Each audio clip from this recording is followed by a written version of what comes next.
It says we are live.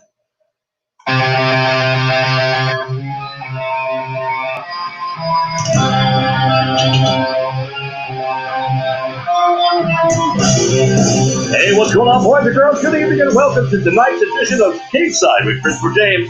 I'm Christopher James. You're not.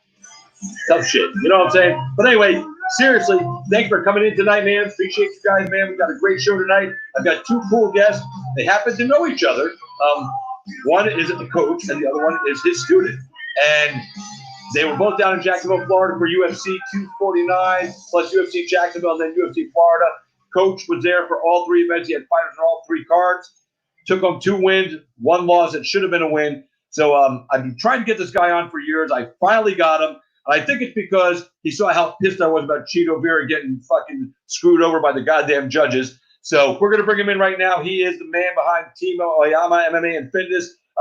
Truly one of the greatest coaches in the sport. So let's welcome him in right now for the very first time. Everybody say hello and welcome Coach Colin Oyama. Colin, what's up, brother? How you doing, man? Oh, you know, I'm doing, man. I'm alive. I'm living. It's coronavirus time, and I'm still, like, having a great life. And I've actually done more shows with stars since this started. I mean, now everybody wants to get on TV because they got, or on the videos because they got nothing else to do. So this has been great for my show, but not so much for the rest of the world. So before we get into everything, and we're going to touch on a few subjects, and I'm going to ask you this question. I'm going to be looking down because I'm going to share the broadcast on my social media real quick. But tell us a day in the life of Coach and his academy before the coronavirus, you know, just a typical day for you and your school. And then once Corona came in and everything shut down, a day in the life, you know, post-Corona. I think the only thing that really changed for us was dealing with the public. You know, I mean, when the Corona thing came out, a lot of the fighters were sitting there like, all right, what do we do? You know, and I was sitting there like, all right, what do we do? So I think we all had to sit down and talk to each other and figured out that, you know, none of them are filthy animals and we could all still train and not get sick. So I think that part never changed. I just, you know, the economic part of the gym is what really shut down. I mean, we weren't able to bring in the membership base, and a lot of the non-competitive people that frequent the gym obviously had to get shut out. So I think that was the biggest difference, was like, you know, we make a lot of our income from the public. So, and a lot of gyms do. And I think that's why so many gyms out there are hurting right now. They're unable to open, and we're being told by the government to just, you know, basically sit down and do nothing and deal with it. But it's kind of hard to deal with it when, you know, the gym's your livelihood and we have no livelihood coming in. But that's the only difference. I think right now we're under a shutdown, but, you know, Gavin Newsom can kiss my ass. We're still going to train a little bit because we got fights coming up, and we knew the UFC fights were coming. So, and hats off to our agents. I mean, they let us know, like, hey, look, no matter what happens, the UFC is going to happen. So I'm like, okay. And we called all our guys in, and, you know, a lot of teammates sacrificed their time too. And so training wise, we haven't missed a beat. I think that's why come Jacksonville, our guys didn't get tired. They just kept the same, you know. What about you? You know, full-time coaching kind of went away a little bit.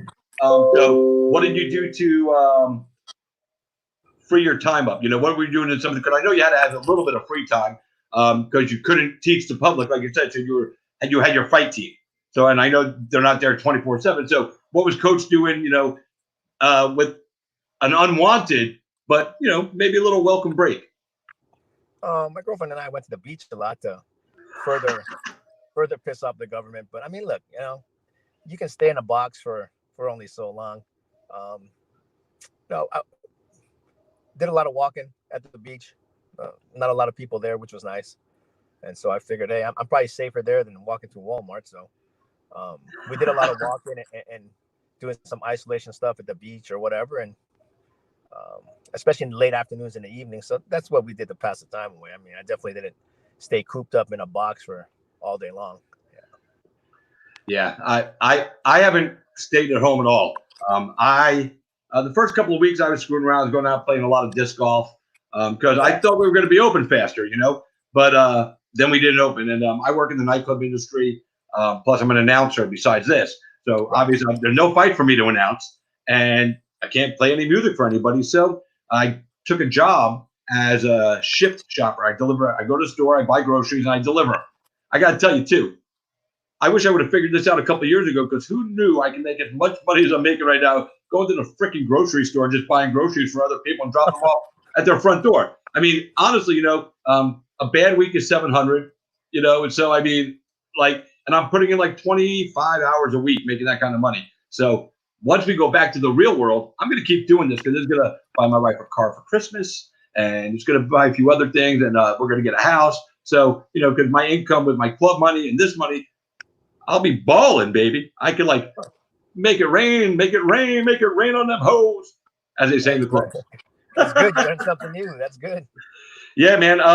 So give us a little background on how you got started into coaching. I know you're originally from Hawaii, if I remember correctly. So give us a little background, because I haven't had you on the show yet. And I know some of it, but since I haven't had you on the show, I'd like you to share with the people that are watching. A little background on how you got into coaching and the whole fight scene, and then moving up to California and open up your own academy, because that's one of the hardest jobs to do, is to run your own academy. In the sport of MMA, that's really a tough job, and I've learned that over the years by talking with a lot of coaches and gym owners, and it's crazy, man. It's a crazy thing to undertake. So tell us how you got into all that. I got into it kind of in a weird way. I mean, I came out here for college. I played football in college, and then when I got out, it's kind of like there was a vacuum of, what to do. It wasn't big enough to play in the NFL. I needed something to do. So I ended up walking into a Muay Thai kickboxing gym in Van Nuys. A guy named Crew Rex, I ran into him. He recently passed away this year, but I needed something to do. And my parents were like, well, you got to do something too. So I enrolled in law school. I went to law school. When I was in law school, I needed something to do. I couldn't stand dealing with those guys all day long. So I started fighting amateur Muay Thai and training with this guy and going to law school at the same time. Did you graduate from law school? Yeah, I graduated in 93 or so. Hell yeah. Congrats. I passed the bar in California and also in Hawaii. So it looked like I was going to do that, sort of. But while I was training and going to school, I ended up working at LA Boxing because I needed a job. So I went to law school, trained a lot of kickboxing, and then started working in a kickboxing gym. And a manager of a kid ended up asking me, like, hey, you want to train this kid? So I was like, nah, not really, but I'll do it if you need me to do it. So that kid ended up being Rob McCullough. He was a WBC champ. So yep, I remember him. So the first kid I worked with was Rob McCullough. I still talk to the guy. He's doing great. But he was a badass, man. He's a tough dude. And then from there, obviously, it turned into other people, and from the Titos to the Quintons to everything else, Ian McCall along the way. So I can't say I planned on doing this in the beginning. I definitely thought I was going to be an attorney and have a lot of really nice things and have a lot of money. But obviously, I'm in this business and I drive a pickup truck, so I'm not exactly balling in the Lamborghini or anything. But it's been an interesting ride, to say the least, and to see how it's come this far now. It's 23 years, I think. It's been an interesting ride over those 23 years. That's insane, man. A practice. So you passed the bar in California and in Hawaii. Do you keep that up? Can you still practice if you choose to? Or yeah, I you keep the licensing up.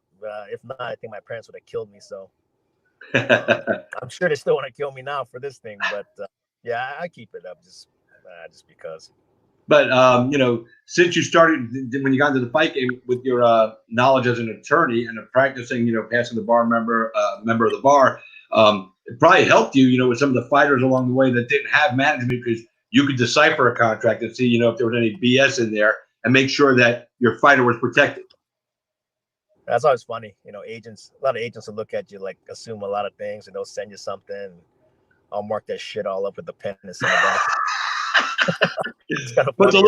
Put the little tabs on it. Hey, fix this, fix this, fix this. And they're going, this guy's an MMA coach. How the hell does he know this? Well, this MMA coach is an attorney. Drop some legalese on you. I'm like, nah, you're full of crap, dude. You can't do that. So that's awesome. That's a good thing to have in your back pocket as a head coach, because again, if you're like most of the coaches I know, and like I said, you're one of the best coaches I've seen, your work. I've seen the body of work and the fighters you put out.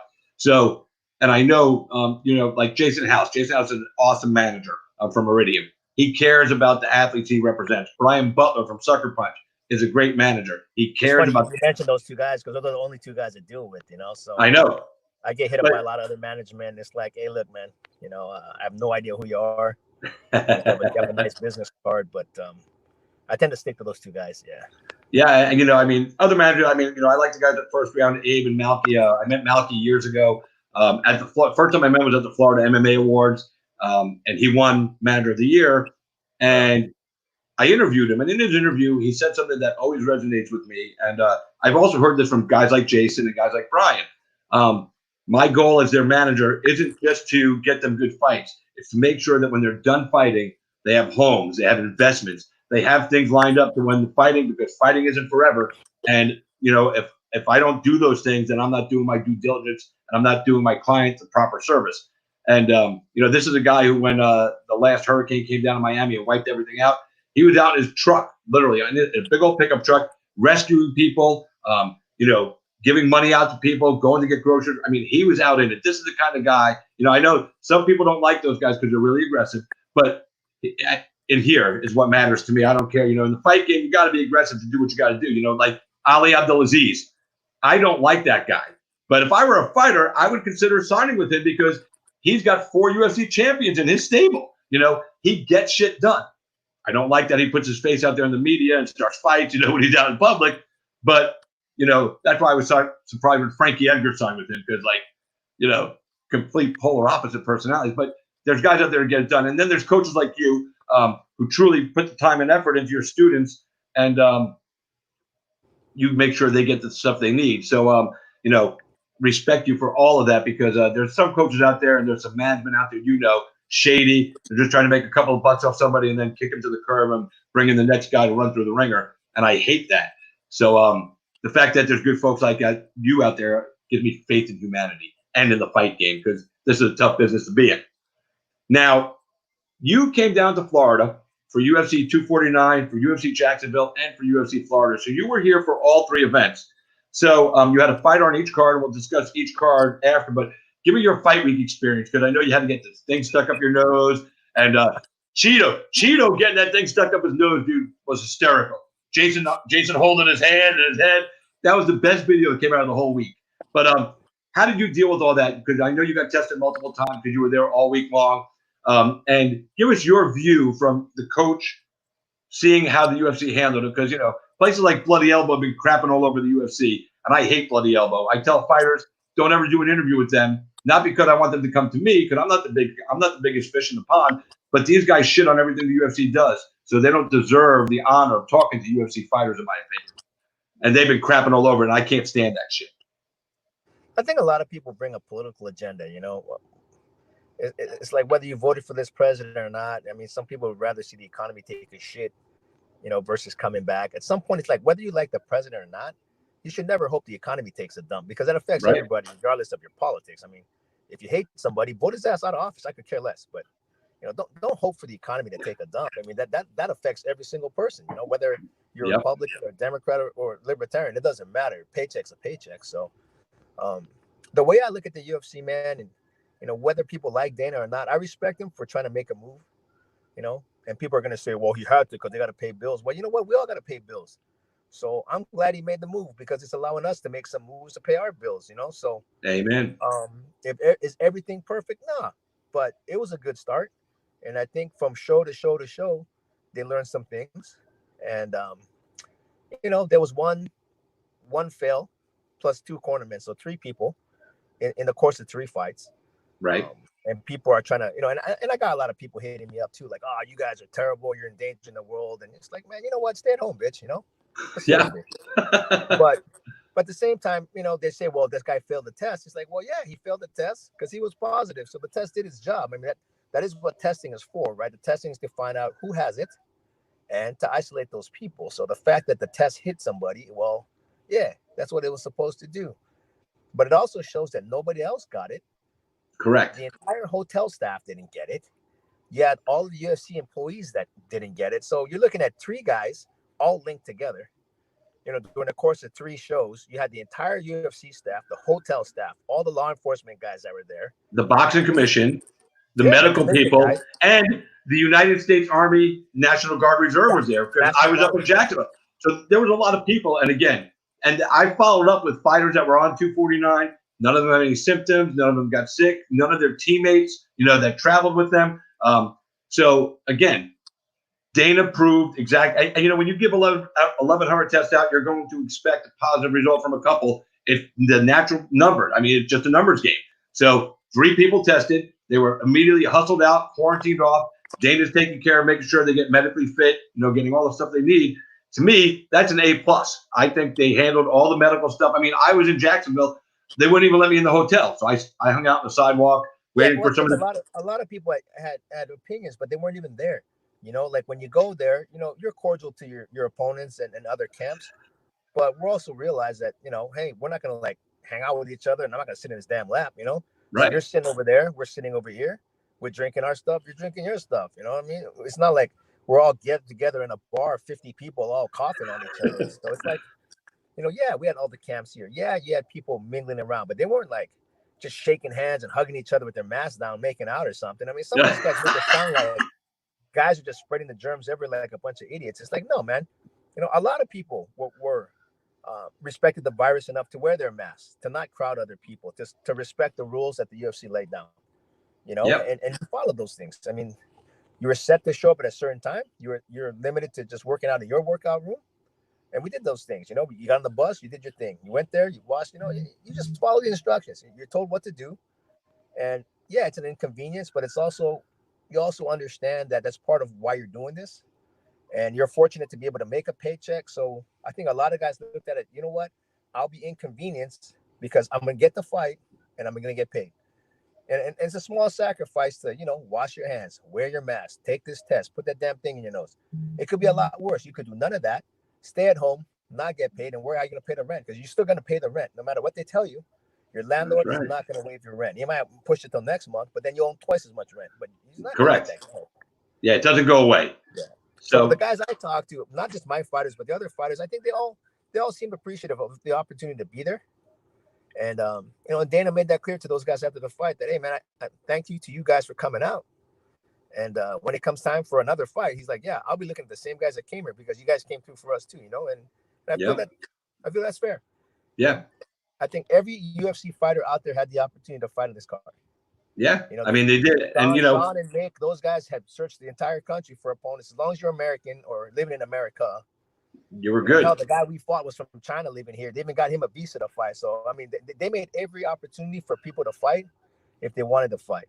And so I think some people took advantage of it, and some people said, you know what, I'm gonna stay at home. And I respect your right to stay home. That's fine, but don't hammer on us that chose not to stay home. That's my point, Yeah, I think the UFC did a stellar job, and I don't think it's just for the UFC. I think they showed other sports how we can get back to business, and they showed other businesses. So again, I think it's an A+. So how did you before we move on to your fighters on cards? How did you deal with the nose test, man? I'm hoping you did it better than Cheeto. I did better than Cheeto. I just figured man, just stay still as possible. The thing's gonna end soon, So it went in there and they kind of swabbed it around. It sucked, but they got it done. And I was curious too. Everybody's wants to know hey, do I got that thing or not? But I guess we didn't. So it was cool. I saw Carla take her test. She put a video up. I thought that was funny. Dana White and Tony Ferguson, they were like rocks. They came up, they hit him with the thing. They didn't even move. I was cringing watching the video because I don't like shit up my nose. And these guys are just Tony Ferguson is just a lunatic. So I mean, but I'm glad that you see things the same way because the UFC provided an opportunity for people to take care of their families, not just the fighters. They generated a lot of revenue for the hotel because they had to pay all that money. So they did a lot to boost the economy here in Florida, and I'm forever grateful. So let's move on to the fight cards. So your first fighter was on 249, the inaugural strawweight champion, Carla the Cookie Monster Esparza. Took home a big win against Michelle Waterson, moved herself up a little bit in the rankings because of it. And the thing and I messaged you, I said, the thing that got me the most was that Carla beat the striker with striking. And Carla's a wrestler, and I always tell people, Carla's not a girl that learned how to wrestle when she got to the UFC. Carla was a wrestler before she ever took an MMA fight. She was a grinder. I love watching that girl work on the ground, and I didn't see a lot of it, but she won the fight. So tell us your view from how she did. What do you think? I think it was close because she made it close, and at some point it's like, look, man, like, she jumped on her in the third round, and it's like, we should have did that from the beginning. I understand. And she's trying to tell me like, well, she keeps running away. I'm like, well, yeah, man, she's not gonna stand there and like bet you hit her, And sometimes, it's a learning curve. I think we expected her to be a little bit more aggressive, and it's a little bit easier to take somebody down that's throwing punches and stuff. But she fired the kick, didn't move and stuff. And I'll give her credit. She sold out to stop the takedown. She dropped her hands to stop the shot. Yep. And so that was the adjustment we had to make. Was like, Carla, man, she's dropping her hands to stop the takedowns, so she's gonna catch your takedown, man. Punch her in the face, dude. You gotta let those hands fly. I mean, you can't keep banging your head on the door. I mean, and she did a good job. She was willing to get hit in the face to stop the takedown, but we didn't hit her in the face until the third round. So it's kind of like, man, we should have got that going earlier. Yep. But yeah, it was a quality opponent. It's a quality win. Michelle's a good fighter. She's been around a long time. So real deal fighter. Yeah, and she's she comes from a good camp, and those guys are smart too. And they had a plan, and I'm just glad we were able to get that thing going in the third. Yep. And Carla, when Carla was the champion, she lost to Joanna. Her striking wasn't nowhere near where it is today. She's vastly improved. And what you said just now about Michelle, she was willing to get punched in the face to go in there and get what she needed to get done. When she fought Joanna, she didn't look comfortable, in that aspect. But I'm so glad that she's improved because she's evolved with the sport and she's picked up her game. Like I said, I have a special place in my heart for her because of her XFC appearance here with us, and she's just good people. I always tell people, you guys sleep on Carla. Everybody was telling me, oh, she can't strike. I'm like, y'all need to pay fucking attention because she can strike. And she's hitting people now, not just taking them down. When she gets them on the ground, she's punching them. And early in her career, she didn't do that. They say she can't hit, but we dropped Gadella, we lit her up. So yep, you lit her up. So it depends on the opponent. I mean, if I wouldn't throw too many bombs on somebody like Joanna. I mean, that girl can hit. Probably should try and grapple her a little bit. It comes down to what you're dealing with. Yeah. With Waterston, it was the same idea. She's technically a good striker. We had planned to put her. She sold out the takedowns, so it's like, well, we can't take her down because she's gonna just sit there and put her hands down. So we gotta punch her. So we chose to let the hands go a little bit and see what happens. Yeah, but it's about adjustments. You got to make adjustments in the fight. You can't just keep hammering a plan if it's not working. So if it's not working, you make an adjustment. Carla made the adjustment, so I'm glad that she did that. Yeah, and she got the win, and that's gonna put her closer. She's on a 3-fight winning streak. Claudia came right out. Who came out and called her out after the fight? Was it Claudia? Said she wants to run it back. I don't know if I want to see her run it back. I want to see her take somebody else out up near the top. But that'd be a fun fight, no doubt about it. But I want to run that one back because we think we got robbed against her. I mean, I think Carla set a record for like 115 punches landed or something. She did. And somehow Gadella got a split decision. I'm like, how is that possible? Look at her face, man. That thing looked like a dartboard, Yep. I mean, and that thing that doesn't lie. Her face was a train wreck after that fight. Absolutely. So, I remember, man. I was watching. Like, who would you rather be tomorrow morning? It's like, come on, man. And it kind of reminds me of Angela Hill in her last fight. Same Angela Hill got the win. I don't know how she didn't get the win. She knocked her down in the second round, won that round in striking. This was a stand-up fight. She outstruck her all through round 3. Claudia got round 1. Angela won rounds 2 and 3. Clearly, not just by me. All the media members saw it. Everybody. So she got robbed. But she's a game fighter. So good for her. She's going to get right back on. And like you said about Dana saying to these people that went and fought, we're going to get you going again quick. Courtney Casey just signed a fight with Jillian Robertson. I'm really excited about that one. But we'll talk about that another time. So your next fighter was on Wednesday night. So who'd you have on Wednesday night? Because I don't even remember right now. My brain farted. We had Ricky Simone, who's Ricky Simone against Ray Borg. Yeah. And that was a good fight for Ricky, except it was really weird. He cut off the mullet, dude. That freaked me the fuck out. Yeah, well, when the boss says you gotta cut it, you gotta cut it. Did Dana tell him he had to cut the mullet? I think that's how it happened. No, not that boss. I mean his married boss probably. Oh, his wife, yeah. Because he made a comment. He said, I want to get in the bed. I want to have a family. Yeah, if she starts cutting off certain things, you got to cut the hair, I guess. Yeah. His performance to me, every time he steps into the octagon, he improves. He's evolved every single time. There was a time where a lot of people, I think, were down on him, didn't think that he was going to be able to achieve what he's achieving now. But he has. He's continued to prove the doubters wrong. You've done a phenomenal job with him. So tell us, grade him on his performance. I'm excited. This was our first camp, and the camp got cut short by the whole virus thing, but we stayed in touch. I sent him some stuff to do, and he's a lot more athletic than I thought when I met him. I think when I first met him, you look at him, kind of a short, stocky guy, but once I started, to see what he could do and saw how he moved, then I kind of realized that, man, this guy can hit a little bit. He's pretty quick. So, and his wrestling was something that surprised me. I mean, it was okay when I saw it, but this time, when he wants to wrestle, man, that guy can put guys on their backs. So, it was a learning curve. He couldn't train as hard as he wanted to up in Portland. I guess the mayor up there shut every single thing down, and everything. Guys are struggling to train in their garages and stuff, and ass backwards Portland. I don't want to hit on Portland, but the politics up there is retarded. Some of these guys are just trying to make a living. Fabiano Scherner, his other trainers, is just trying to, get a gym going. It's like, hey, God, what are you doing up there, man? But somehow Walmart's safe. Yeah, whatever. So, yeah, Walmart, the epitome of germs everywhere. They're going through. Ricky's an athlete. He's only going to get better. And Ray Borg's a good opponent. I know he came up solid, late, but at the same time, Ray's quick. He has a good ground game, and he's a battle-tested dude. So I mean, he's definitely not a pushover. So being able to beat a guy like him, it's good for the confidence. That guy's a real deal when you fight a guy like him. So it was good to. Yeah, I mean, Borg fought for the title, so I mean, this is a high quality win for Ricky, and excuse me, the fact that this was your first camp with him and you couldn't even really have him in person. When you get him into the gym, I have a feeling we're going to see a real major, jump in what he's going to do, because you can only do so much video calling and zooming and not hands on. So I can't wait to see what Ricky is going to turn into when you get your actual hands on him in the gym and you get to really work with that kid. Because he'll definitely be a contender for sure. Oh yeah, he's for sure. Yeah. All right, and now the fight I don't want to talk about because I have a feeling you're going to get upset. But Chito Vera and Song Yudong, I don't know how in the hell. And before I say this, everybody was shitting on the judges in Florida. I think even you took a shot at the judges in Florida. These judges weren't Florida rotation judges. The judges on that fight were the judges that you have out in Vegas or in New York or New Jersey, that the UFC traveling judge show.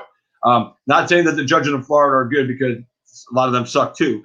But I'm just being real, But the reality is this wasn't them. This was the judges that, the UFC wants to have. Just like Dan Miragliotta and, Herb Dean. Those guys don't come to Florida for, regular MMA shows. They come for the UFC. And periodically, someone will show up at a Bellator event that comes to Florida.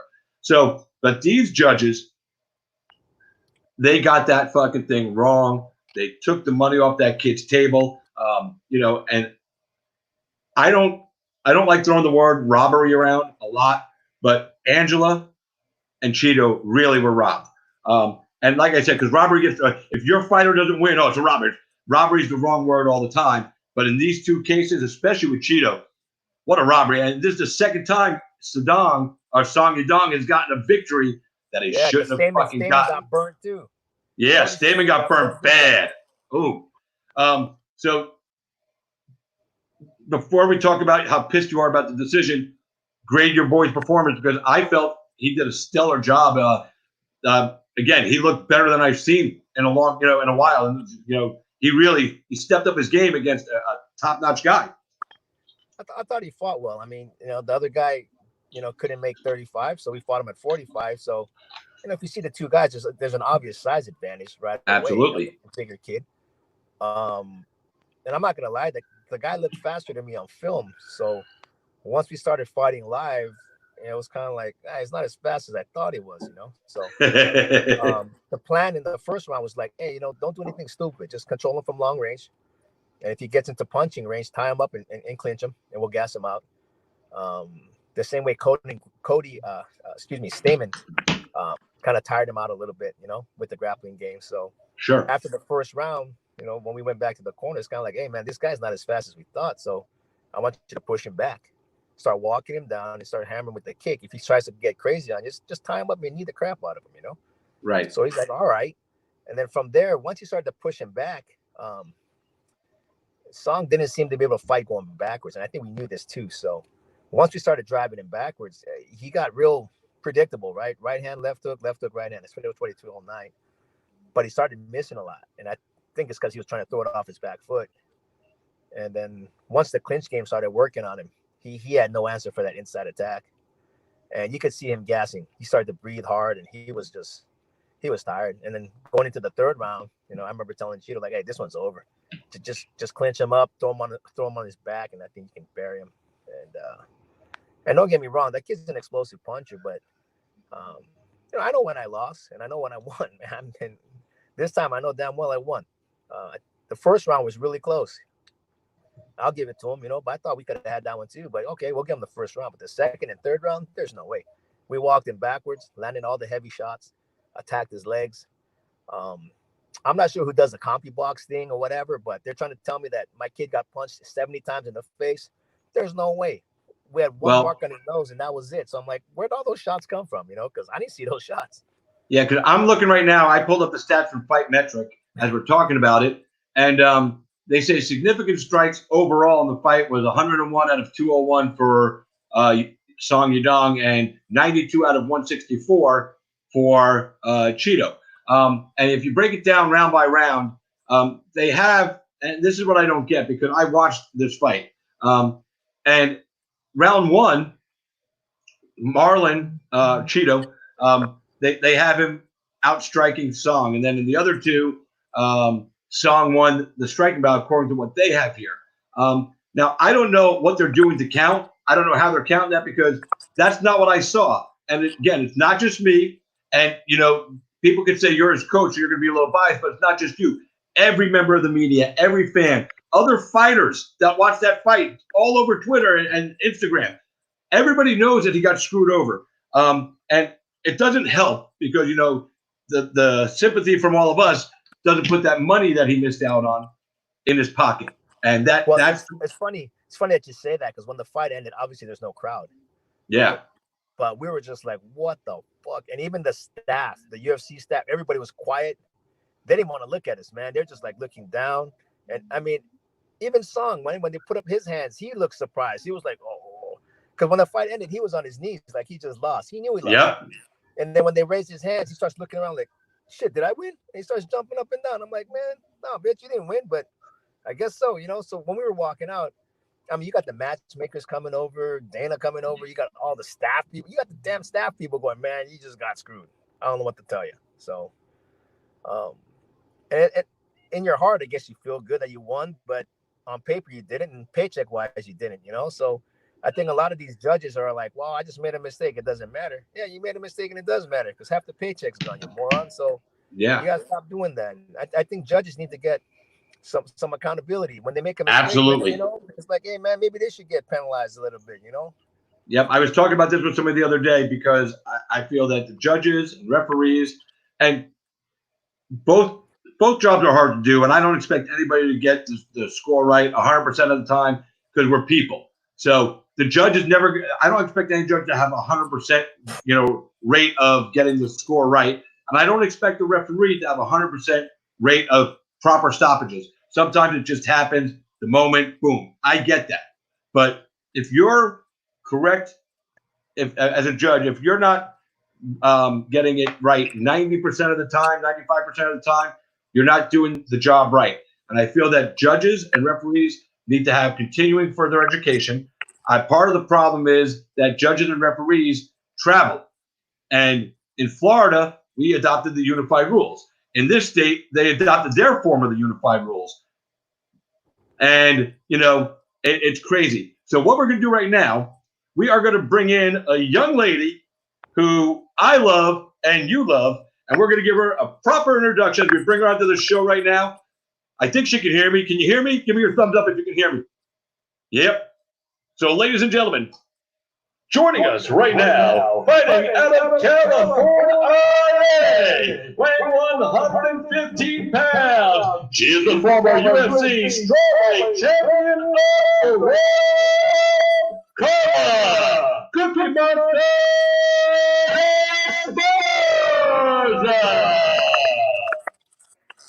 What's up? I'm not 115 pounds right now, but I was gonna say you're not 115 right now. No way.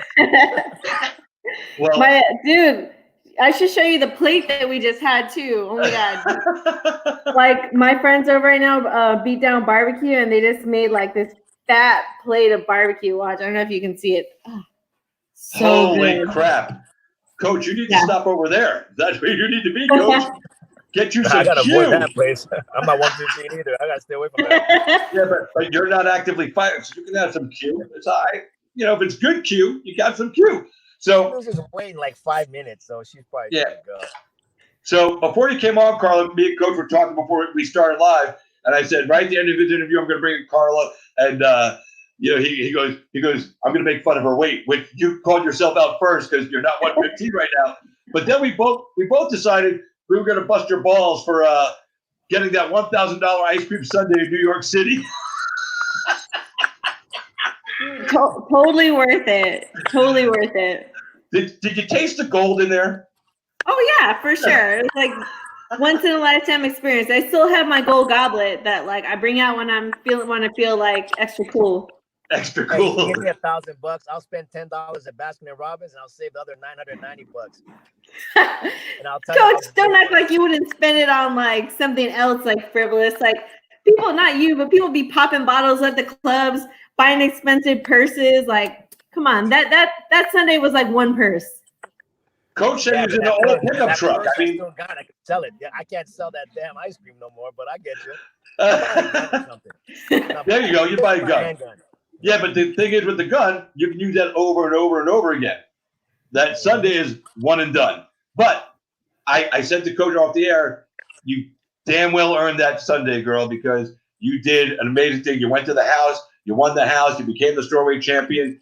You know, you just getting shit done. So yeah, you gotta treat yourself. You know, when you make some big accomplishments, you gotta treat yourself every once in a while. Coach has like some sick bottle that he says, if I win another one, he's gonna pull it out. So we'll see. A sick bottle? What are you holding on to there, Coach? We got some whiskey from Ireland that we just got. So please tell me it's not Parker 12. We're gonna no. We're gonna it's good whiskey. We're gonna sit down to good whiskey. Yeah. Well, listen, Coach. Before we dip out, you know, and again, we talked about it before about her fight.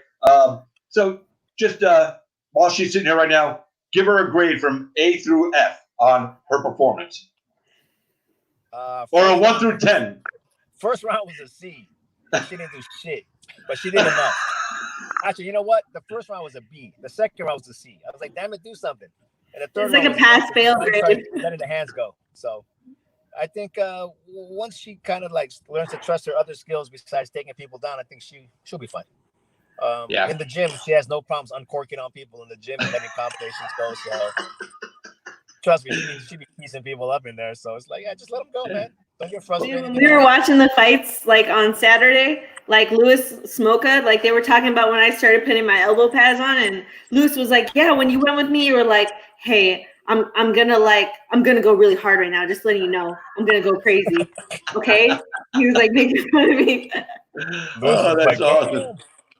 Well, listen, we're gonna let the coach go. He's been with us for about 40 minutes.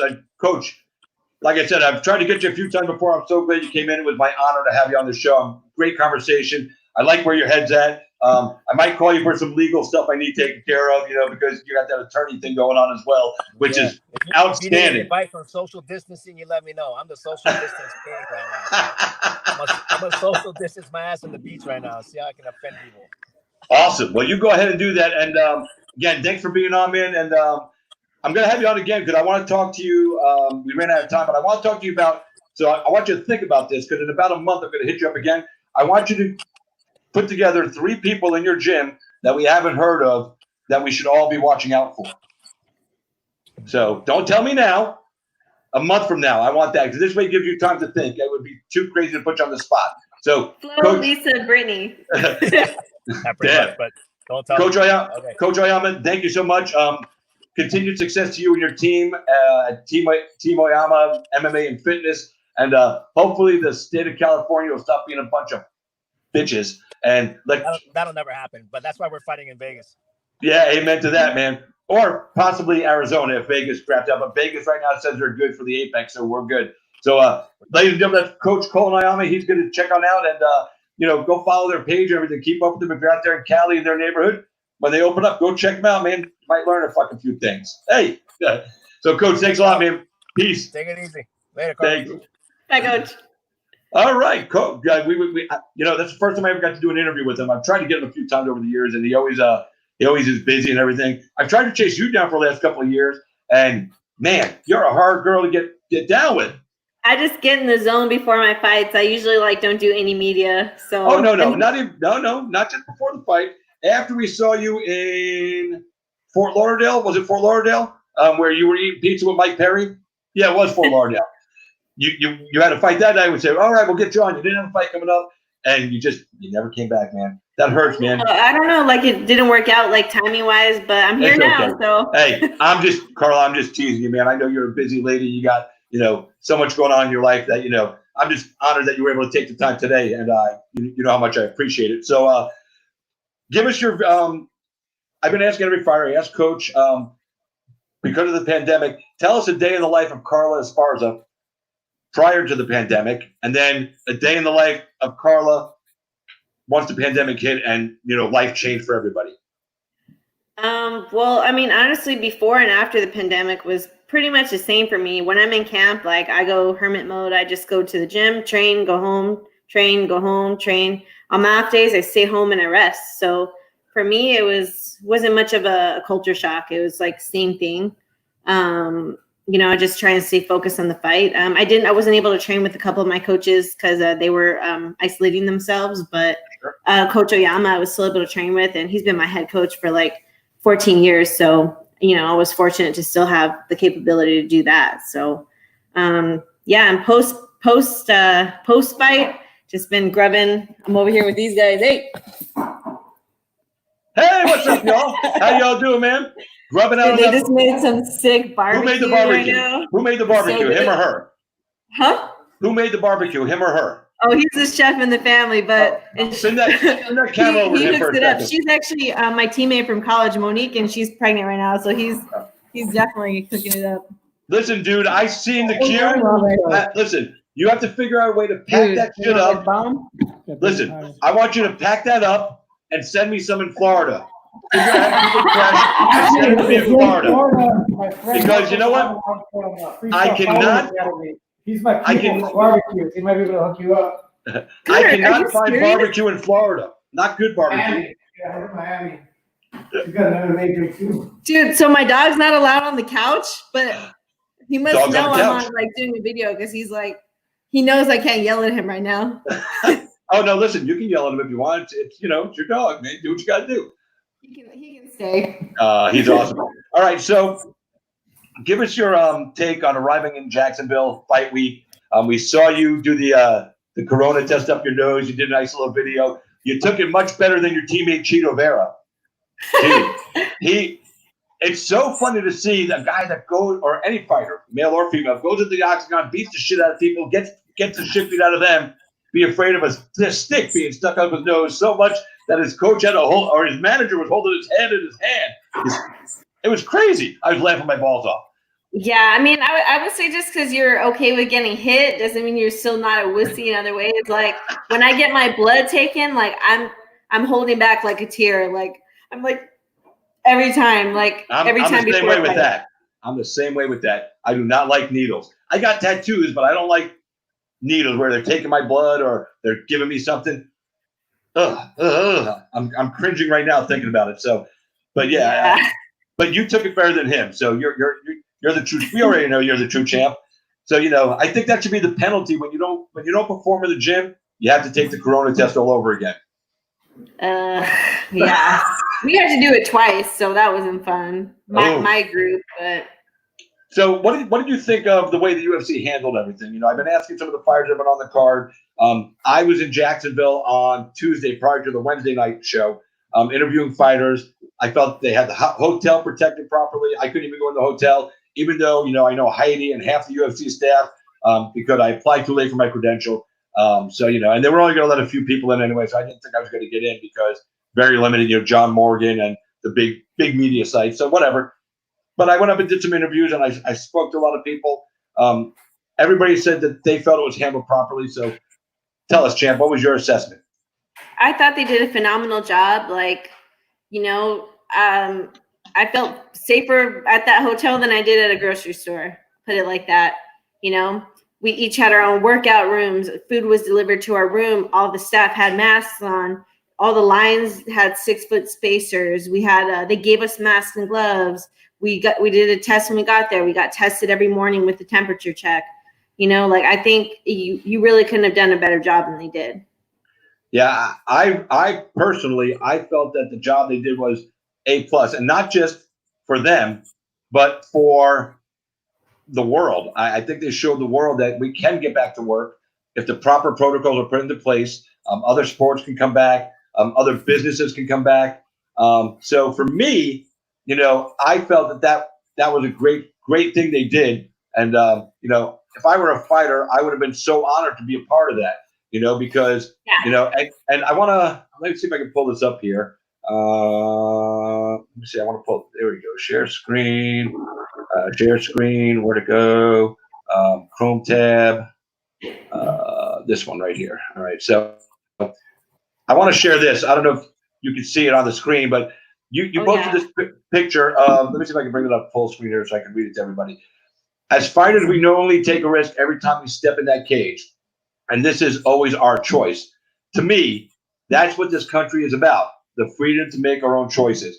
A lot of people, didn't understand that, and they don't get it. And then there's a lot of people like me who absolutely understands that and is proud of you beyond belief for standing your ground and standing up for your job and your career and for the freedom of choice as an adult here in America. You're a taxpayer, you're a voting age, and we'll talk about the fight man, you kicked ass. But to me, that right there was something that set you apart from so many others because you never backed down. Even in the face of people talking shit about you for it, you still didn't back down. Yeah, for sure. Like it's something that I believe in, and I wouldn't have been there fighting if I didn't feel safe and I didn't want to make that choice to be there. And the UFC laid it out to us. This is 100% your choice. If you don't feel comfortable, you're 100% welcome to stay home. And I felt comfortable, so I went, and that's my choice. And I risk myself every time I step into that cage. Anything could happen. I mean, you've seen people's shins split in half. You've seen people break their noses and their faces, and my arm got busted up. It's like, you never know what's going to happen, and it's a scary thing, but we make that choice because we're doing what we want to do. We're doing what we love. And you put in the time and the effort and the work, so you should be able to apply your trade when you want to apply your trade. And I'm all for that. And, out of all your accomplishments that you've had over your career, that one's going to stick out with me more than a lot of other. Even though that you were the champion, the first one, but it's when you stand up and you share your voice in the face of adversity, even though it's not the popular decision by some people, that gives me more respect of anybody because that's important. Fighting is fighting, but making a stand and use your platform properly, all the respect for that.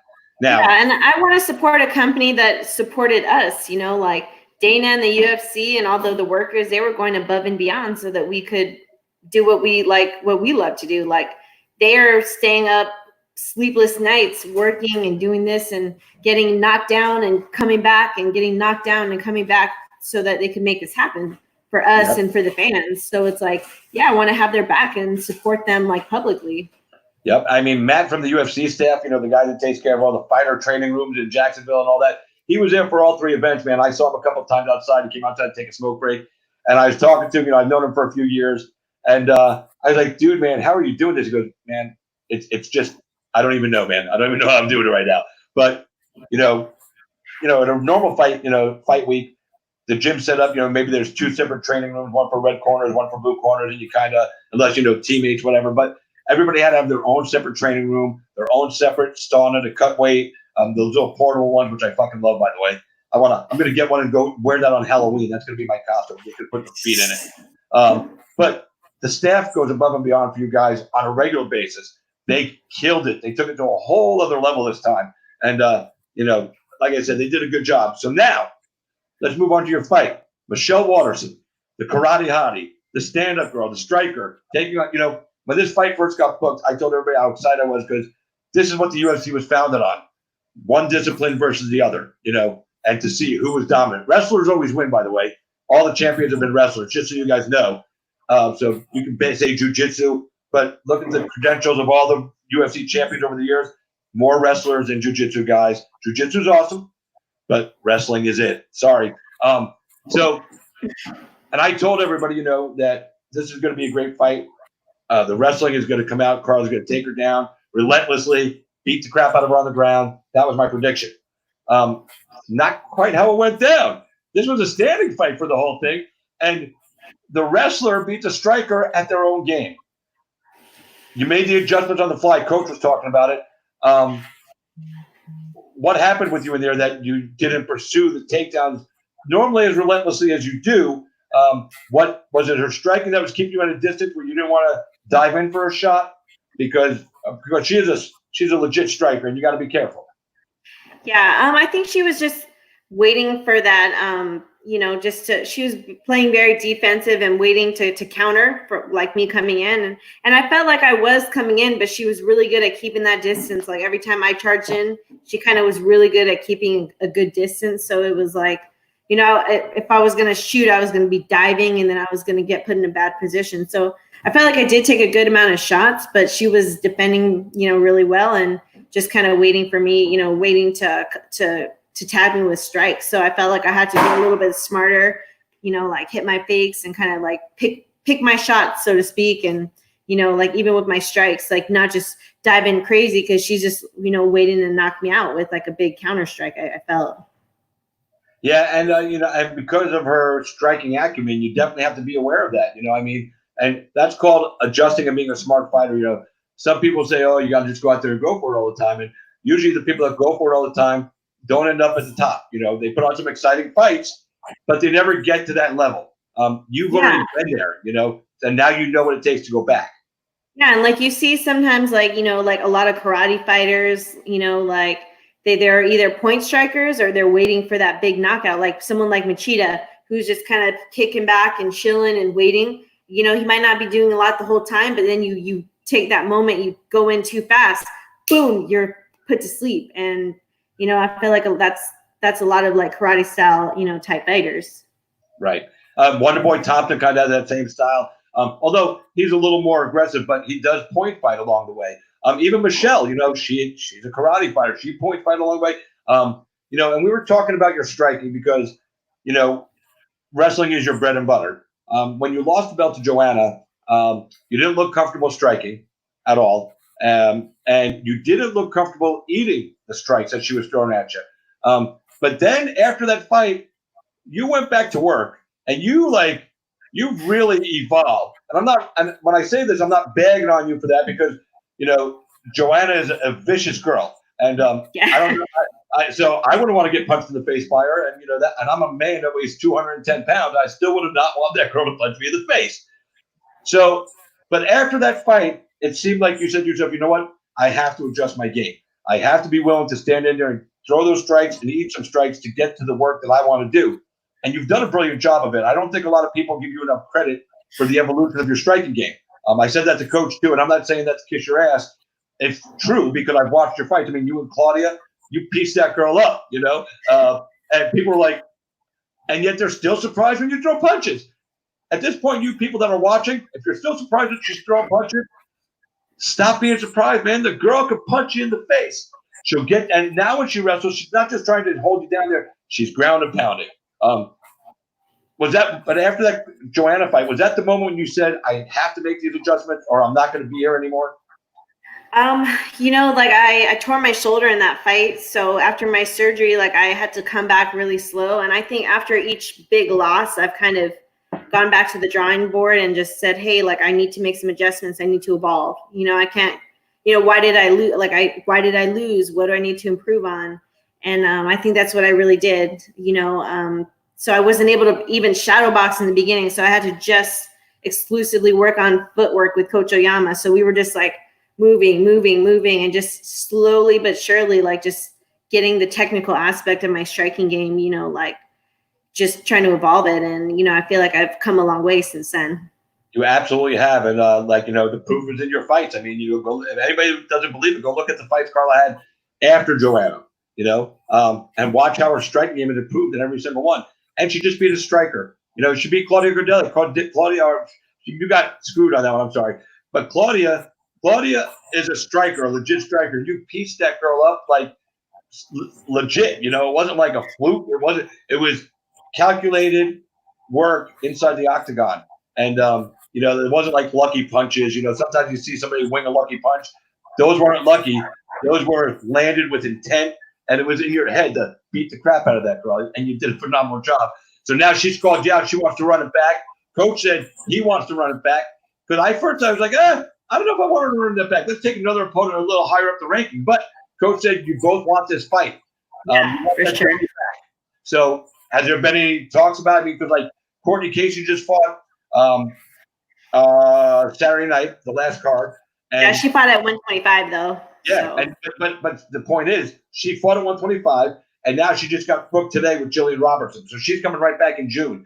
So you seemed healthy after your fight. You don't seem like you sustained any injuries. I looked at the list of suspended fighters. I don't believe you had a long suspension next to your name, the standard one that they give everybody. So are you ready to go again right into another camp and maybe get back in the octagon sometime around the end of June and take Claudia down? Yeah, 100%. I'm ready to come back. I mean, I don't know, like I don't know if I'd necessarily like say June. Like I definitely want to give this camp like a proper run. I mean, if I had to fight in June, I would. Like if I had to fight her tomorrow, I would, but yeah, you would. like it's a win that I really I want to pulverize her. I want to knock her out. I want to finish her. Like I want to leave no room for the judges this time. So I really want to prepare and get ready for this fight and be my best. So, I don't know if like a month, I'm taking like a couple weeks off right now. So I don't know if like a month would be as much time as I would want to prepare. I've been in camp since early January, like January 5th. So up and down camp. Sucks.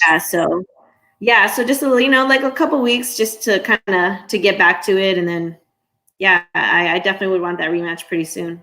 And I'm going to adjust something you said. I'm going to change your word for you because I do that to people. You said you want to pulverize her. The correct term was you want to pulverize her again.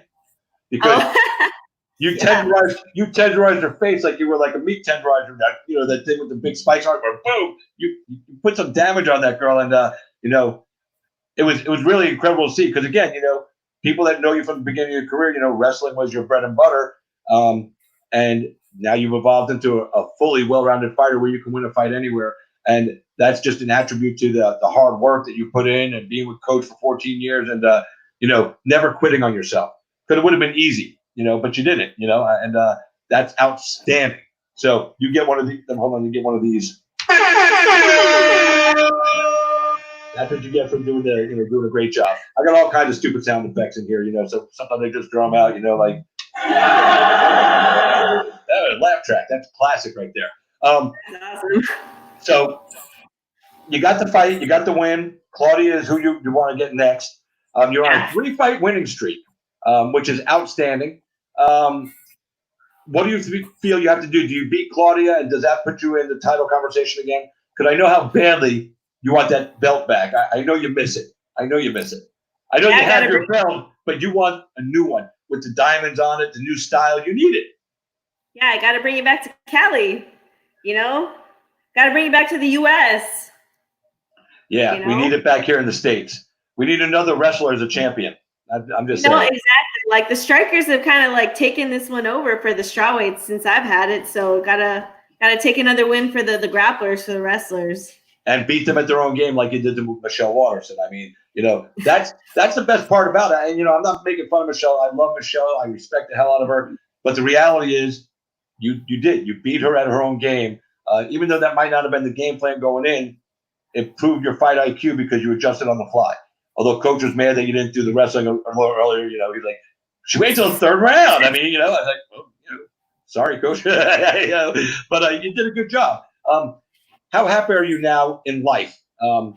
With your career and everything. I know at one point, you didn't seem like you were in it. And I think it was after the Joanna thing, but you really come back strong. So how happy are you just with life in general right now? I mean, life is awesome. Like I'm happy. Like I have an amazing gym. Like I love what I do for a living. I love, like I have my dog. I have my beautiful, like I just got a new home, and I have like amazing friends like that I've been, friends with for so long. Like this one right here. Hey, girl. She's a pregnant girl, right? What? Is that the girl that's pregnant? You said Yeah. We wrestled in college together. Is she We've having known a boy each or a other girl? for 15 years. Wow. Is she having a boy Yeah. or a girl? Do we know? It's a boy. It's a boy. Hey, it's about a baby boy. Oh my God. So it's a world champion. She didn't know she was pregnant. She did. She competed at Nogi Worlds in December, and she won first place and got her black belt on the podium with her baby in the belly. So she won Nogi World, got her black belt, and she did this while she was pregnant because she didn't know she was pregnant. Yeah, 2-on-1. Damn, she a badass. Yeah. How come she never transitioned to MMA and took on pro fights as an MMA fighter? I don't know. Why have you never trained MMA? She doesn't like getting punched in the face. That's a good answer. That's a great answer. So, but that's awesome. And you and her being friends all these years always proves what wrestlers, you wrestle with people, you stay with them for your whole life, and you ride with them. If they need your help, you'll go pick them up on the road for a flat tire. If they're down on their luck, if they became a drunk, you'll go help them and try to help them get themselves back on their feet. It's such a special bond that's built in the wrestling room, and wrestling breeds champions. That's just the bottom line. So, for sure. I want to get your opinion on a couple of fights. Did you get to watch the main event of your card, Gaethje and Ferguson? Did you actually watch that fight? Yeah, in my hotel room. What was your thoughts on that one? Because that shit was fucking nuts. I mean, what can you say? Justin dominated that fight. Like, he did a great job. I don't think the commentating necessarily reflected that. I felt like it was more like, wow, that Tony, man, he knows how to take a punch. He has so much heart.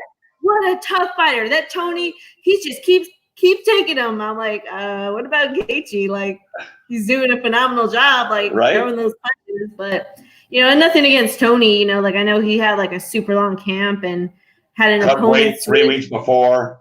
Yeah, so it's tough to a fighter. Like, he probably doesn't want to complain, but getting ready for a wrestler and then finding someone who's going to strike you a whole fight is completely different. So I definitely feel for him, but it is what it is. Justin had a great performance. Yep, and Tony got his face all broken up, broken orbitals, everything. He's in his hotel room the next day dancing, making videos. I saw him in Jacksonville when he was leaving town to get on the bus to go to the airport. And I've never actually met Tony, but I shouted out to him like, "Hey, Tony, man, win or lose, dude, you're a fucking badass." And he looked over and he goes, "I know, man, I know." And I just like, that's Tony Ferguson, man. That's just, it was so cool.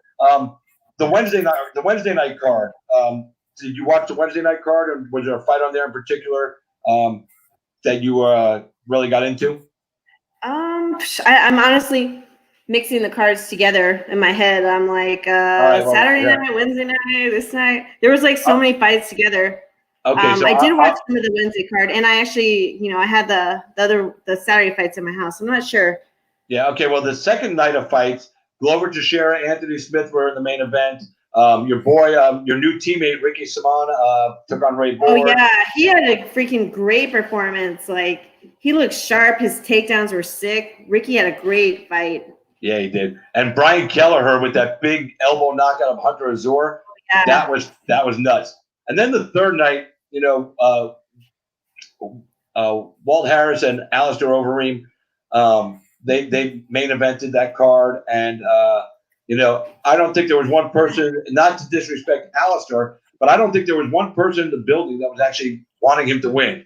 After what Walt has gone through with his daughter being murdered, this was his first fight back. I think the whole world was in his corner. And, some people say the fight should have been stopped in the first because he had Alistair beat up, but it wasn't. fight goes on.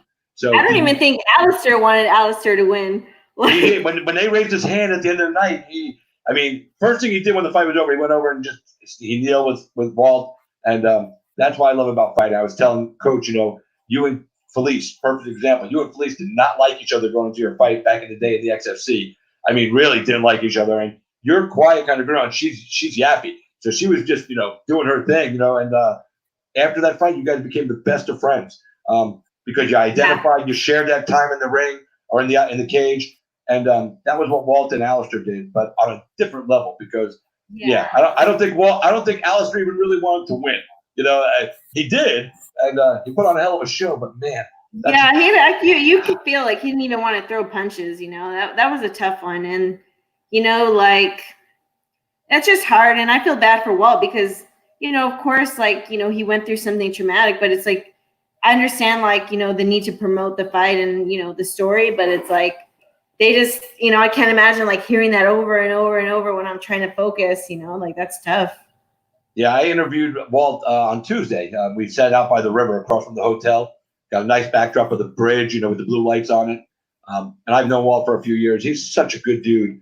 And, he's really, for what he's gone through with his family, he's really adjusted well. And he's using this to, Ania's law in Alabama to make sure people that shouldn't be out of jail because of violent crimes aren't out of jail because the guy that killed his daughter was a violent criminal that should have never been released, So there's going to be some silver lining out of this, and, her name is going to carry on, which is awesome. That's awesome. And then Saturday night, your teammate took an L that, God damn it, he should have taken. Cheeto and fucking Song Yudong. Your boy got robbed. I mean, yeah, I think I think a lot of the split decisions went the wrong way that night, but Angela Hill got robbed. Yeah, that's how it is. It sucks for him, but I'm glad that he was able to pick up a bonus and bring some money home for his family. Yeah, but he should have had the winner's purse and the bonus. For sure. Me and Coach were talking before you came on about judges and referees not being held accountable for their actions, and they should be. You guys are. So, and they have a fighter's life, health, and career, and your economic future in their hands. They have to be better. They have to be better all across the board. I said success rate for a referee or judge somewhere between 90 and 95% to me is acceptable because, after all, we're all human. So, you're going to miss sometimes. I get it, but you can't continually miss. You can't continually miss. So you got the big win. You got yourself a nice paycheck. I saw they released purses. Girl, you're doing good. Yeah. And I'm hoping that even on top of your purse, that Dana, because there was a rumor going around, I don't know how true it is. Dana said apparently Dana said he was going to kick back every fighter on all 3 cards. A quiet bonus because Dana does stuff like that off the scenes and off the record that nobody knows about. And but apparently somebody said Dana's going to be cutting everybody like $10,000 checks on top of everything just because you were willing to step up to that risk. You don't have to tell me if he does or he doesn't, but that's a rumor I heard. I can't confirm it, but I did hear it from a pretty reliable source insider. I would just say it like that. I have to get myself a nice little present if that's the case. You have to fly Coach to New York and get him a sundae. Yeah, right. Okay, yeah. Hey, he can yell and go, look, this is Dana's money, dude. It ain't my money. Dana gave this to us, man. Let's go. and then if you do that, if Dana gives you the $10,000 and you actually do that, when you get up there, we'll go live because I want to see Coach's face when he eats that $1,000 sundae. And you'll eat another one. So listen, I'm so glad you came on tonight, man. Don't want to talk to you for a long time. People always accuse me of having bias towards certain fighters, and I'm not going to lie, I do. Especially guys in Florida that I, announced on the local scene as they've made their way up. I'm always going to be loyal to them. I announced you, and the fact that I announced you when I did, and we had no idea the UFC was going to turn into the place where girls can go fight, and you became the Invicta champion, and then you became a UFC champion. So I always root for you. I'm always going to support you. No, I've known you for so long. I support John Jones. People give me shit about that all the time, but I love John Jones as a fighter. Yeah, he's made some mistakes as a human being, but who hasn't? People were bitching, that he's getting away with his DUI. Well, he made a plea deal. He didn't, they didn't have to accept it. He made a plea deal with the state. They accepted it. Move on. And when people bitch about that, or like, he did cocaine, he got busted with some cocaine in his system years ago. Well, my next door neighbor, the lawyer, got a DUI a month ago. My other next door neighbor down the street, like 5 houses down, he got arrested for having cocaine. Nobody's bitching about all that. You guys as athletes and celebrities take more shit on our health to a higher standard unjustly. So that pisses me off. So I want to get that off my chest. So, but I'm always going to be in the corner of the Cookie Monster. So for you people out there that don't like it, me and Carla got history. We got history, man. And I always support those that came from, when we think about the XFC, you, Felice, Scott Holtzman, Nick Newell made it to Bellator. Who else did we get to the UFC? Oven St. Preux. And there's a whole list of fighters right now that are in the UFC that came through those doors from the XFC, all those years ago, man. John Prisco, by the way, he told me to tell you hello. I told him we were going to be on the show tonight. He was going to watch, but he just bought a bakery. Him and his wife makes the most phenomenal fucking cakes ever. When you come down to Florida, again, you anywhere in close, I am going to bring. You like red velvet cake? Yeah. Hopefully everything's open by then. Yeah. Well, but even not. John will make a red. I will bring you a red velvet cake that his wife made, and I promise you, you're going to say that's worth $1,000 more than the ice cream sundae that you ate. Oh my God, I can't wait.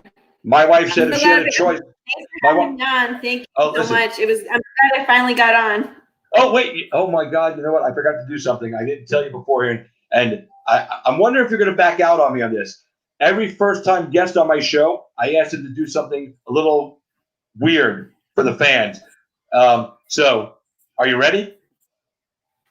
Yeah. All right. The thing I ask every fighter to do on my show is sing. Any song you want, even if it's just one line through. Give me a little sample of the Carla Esparza voice. And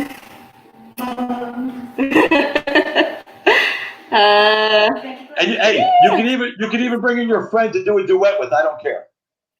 What's a good song? I don't know. What's the song that's out right now? That's out right now? Yeah. Oh, she's going for that fresh jam. Now I'll tell you, while you're thinking, I'm going to tell you, Courtney Casey came on a couple years ago, and she busted out the most awesome rendition of the Fresh Prince of Bel-Air theme song. Oh wait, I got Okay. Okay. My sing voice. Nowadays, everybody want to talk like they got something to say when they come out. When they move their lips, just a bunch of gibberish. Act like they want to be Dre, something like that. Damn, you busted out some Dre. I like that. Yeah, that was good shit. That was awesome. I'm trying to rap for you. Yeah. Hey, that was great, man. But Courtney Casey did the Fresh Prince, and she killed it. Like she was sitting there, like you were sitting there, and I'm like, all right. And I told her ahead of time, because sometimes I forget to tell people. I told her ahead of time, so she had a couple days to think about it. She comes on, and I said, all right, ladies and gentlemen, here she is making her singing debut, Courtney Casey. And she sits there like this for a minute, looks at the camera.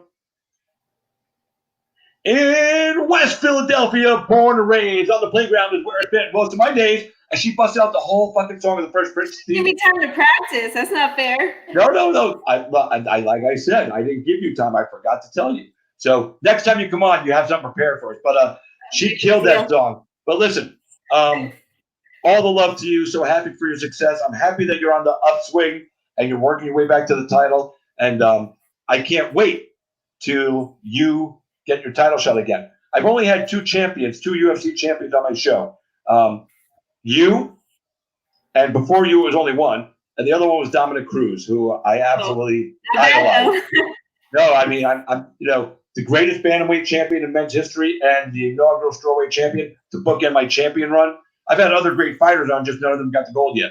But so it's an honor for me to have you here. All the friendlies, love and stuff aside, as a journalist and a reporter, I'm honored to have you on the show. It was totally awesome. I'm glad you took time out of your life.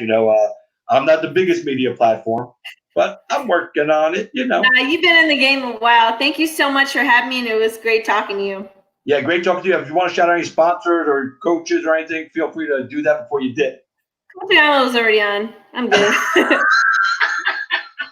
That's why I love you. Listen, go eat some more of that barbecue for me. I'm going to text you my address later on.